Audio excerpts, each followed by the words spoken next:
Assalamualaikum warahmatullahi wabarakatuh.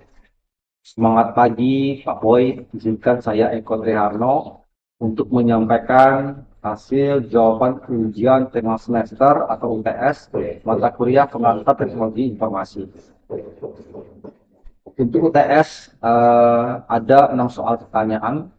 Yang pertama, jelaskan komponen utama sistem teknologi informasi. Jawaban, komponen utama sistem teknologi informasi secara garis besar dapat dibagi menjadi dua bagian.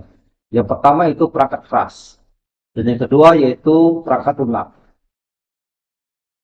Yang pertama, perangkat keras atau hardware terdiri dari beberapa bagian.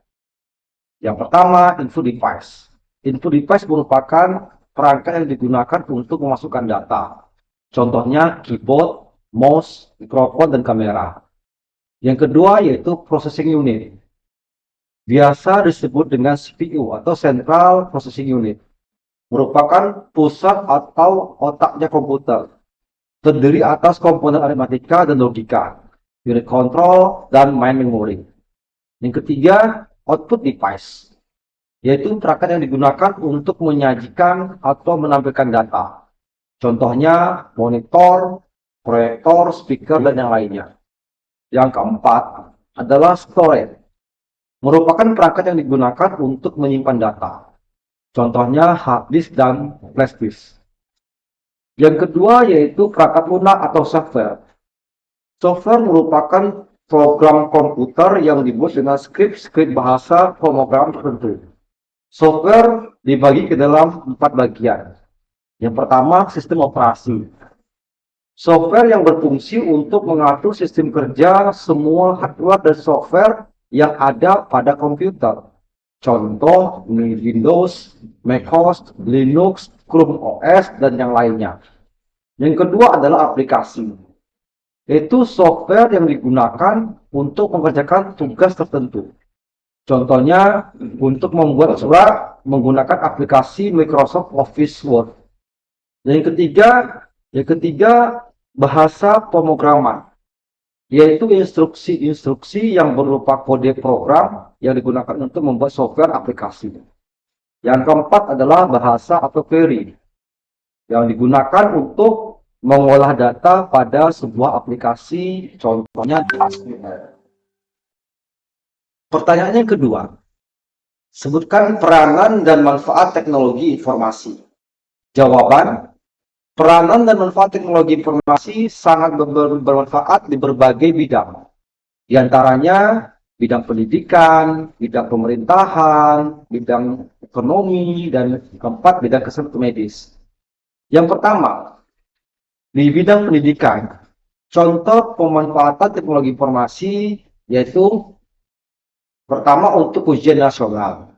Yang tadinya menggunakan kertas, sekarang sudah diganti menggunakan komputer. Dengan UNBK, ujian nasional berbasis komputer akan menghemat waktu dan biaya. Yang kedua, siswa bisa belajar secara online. Media belajar online sudah cukup banyak saat ini. Sebut saja namanya ruangtunggu.com dan School. Bisa memudahkan siswa untuk belajar kapanpun dan dimanapun. Yang kedua, di bidang pemerintahan. Contoh pemanfaatan teknologi informasi di bidang pemerintahan diantaranya, pertama, untuk membuat NPWP. Masyarakat tidak harus datang ke kantor, alias bisa secara online. Yang kedua, membayar pajak kendaraan bermotor. Contohnya di Jawa Barat, seperti di Jawa Barat contohnya, bisa melalui e-commerce. Jadi masyarakat tidak harus datang dan antri di kantor Samsat. Tentu saja, dua contoh di atas sangat efektif dan efisien untuk masyarakat. Yang ketiga, itu di bidang ekonomi. Contoh pemanfaatan teknologi informasi di bidang ekonomi diantaranya, yang pertama, untuk jual beli online via marketplace. Saat ini kita sudah banyak marketplace di Indonesia, contohnya Bukalapak, Tokopedia, Shopee, dan yang lainnya. Yang kedua yaitu adanya ojek online. Ketiga, adanya pembayaran secara online seperti GoPay, OVO, Dana, dan yang lainnya. Yang keempat di bidang kesehatan. Contoh pemanfaatan teknologi informasi di bidang kesehatan diantaranya, yaitu untuk mengetahui sebuah penyakit tinggal mengakses halo dokter. Di sana nanti kita tinggal konsultasi ke dokter umum secara gratis dan akan direkomendasikan obat yang tepat untuk kita. Nah, masih banyak contoh pemanfaatan dan peranan teknologi informasi di bidang pendidikan, pemerintahan, kesehatan, dan ekonomi yang lainnya. Untuk soal pertanyaan ketiga, jelaskan pengertian input device dan output device. Berikan contoh. Jawaban. Input device dan output device merupakan bagian dari perangkat keras atau hardware. Yaitu pertama input device. Input device merupakan perangkat yang digunakan untuk memasukkan data. Contohnya, keyboard, mouse, mikrofon, dan kamera. Yang kedua, output device. Output device merupakan perangkat yang digunakan untuk menyajikan atau menampilkan data. Contohnya monitor, proyektor, speaker, dan yang lainnya. Untuk soal keempat, jelaskan peranan dan penerapan teknologi informasi pada penanganan bencana alam. Jawaban. Peranan dan penerapan teknologi informasi banyak digunakan di berbagai bidang kebutuhan. Salah satunya adalah dalam penanganan bencana alam, di mana penerapan teknologi informasi pada penanganan bencana alam ini menggunakan teknologi superkomputer.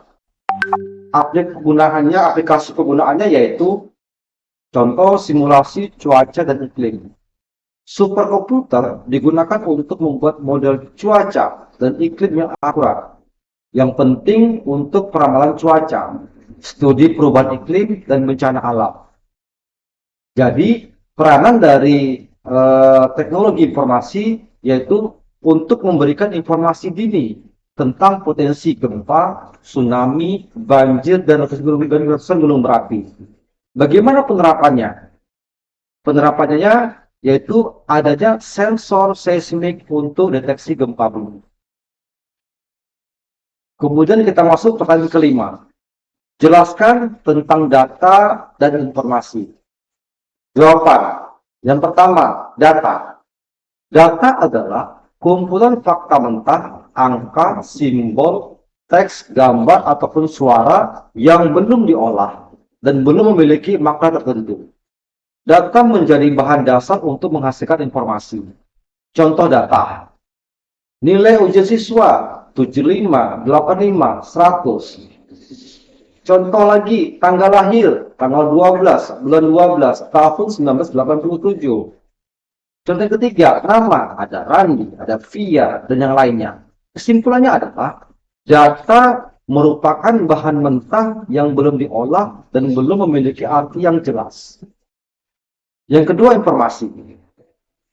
Informasi adalah hasil pengolahan data sehingga menjadi bermakna, berguna, dan dapat digunakan untuk pengambilan keputusan. Informasi memberikan pengetahuan baru dari data yang telah diproses.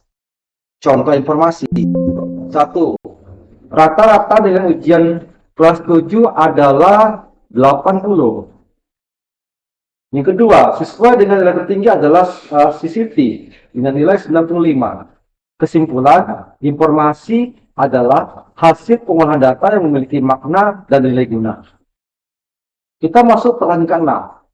Jelaskan tentang kecerdasan buatan. Jawaban. Kecerdasan buatan adalah bagian dari ilmu komputer yang mempelajari bagaimana membuat mesin komputer dapat melakukan pekerjaan seperti dan sebaik yang dilakukan oleh manusia. Bahkan bisa lebih baik daripada yang dilakukan oleh manusia. Apakah manfaat dari kecerdasan buatan? Yang pertama, mempercepat pekerjaan. Yang kedua, mengurangi kesalahan manusia. Yang ketiga, meningkatkan efisiensi dan akurasi. Yang keempat, menghasilkan prediksi lebih tepat. Adapun cara kerja kecerdasan buatan dengan mengumpulkan data, lalu mempelajari pola dari data tersebut menggunakan algoritma tertentu. Baiklah Pak Wai, demikian jawaban UTS ujian tengah semester mata kuliah teknologi informasi dari saya. Terima kasih. Assalamualaikum warahmatullahi wabarakatuh.